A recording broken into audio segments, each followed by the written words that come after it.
Welcome back. My name is Dr. Carl Baird, and today I'll be demonstrating the bird dog exercise, how to perform this exercise and what things you want to avoid putting too much stress on your lower back. Because again, this is a great exercise for core strength, but there are a lot of things to pay attention to make sure we're doing it right and not stressing the joints that we're trying to help. So let's go ahead and get started. We're going to start on our hands and knees.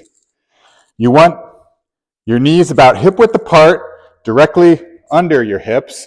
You want your hands directly under the shoulders.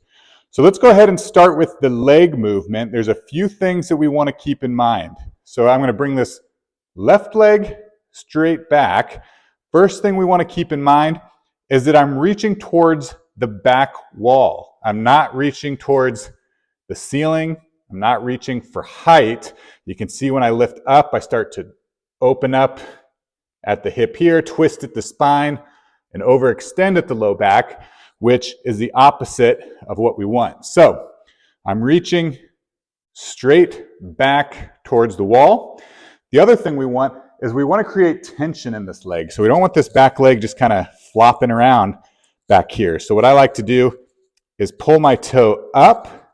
So I'm reaching my heel towards that back wall. And again, this creates tension in the leg, but you also want to have tension in your glute muscle right here. So you want to be able to hold this position with a nice straight spine. So again, I'm not looking up.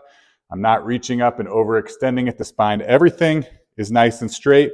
Once you feel like you can hold that position, it's time to add the arm. So you want to do the opposite arm. So since I have my left leg back, it's going to be my right arm here.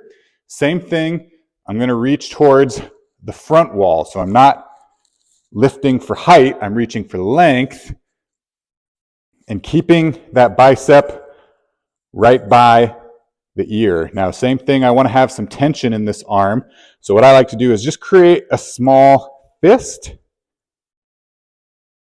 And that way, this is a full body movement.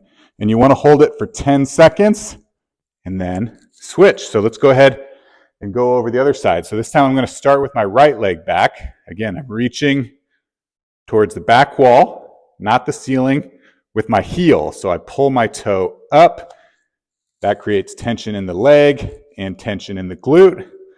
Once I can hold this position here, I'm going to reach with my left hand, bicep by the ear, slight squeeze of the fist to create that tension at the arm.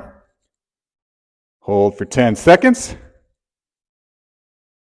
And back down. So there you have it. That's how you perform the bird dog. Just a few things to keep in mind. Again, you're reaching for length, not reaching for height to avoid that overextension in the low back, and really making sure that you can create that tension by bringing the toe up, pointing the heel towards the wall, and that slight squeeze in the fist will give you that tension to build the strength in your core and protect your low back. So that's all I got for you today. Again, my name is Dr. Carl Baird. If you have any questions, leave them in the comments below. Thanks so much for watching. Hey, it's Dr. Baird here. Don't forget to subscribe to our YouTube page to catch all our videos designed to help you build the strength and confidence to live active, healthy, and happy lives. You won't find it anywhere else.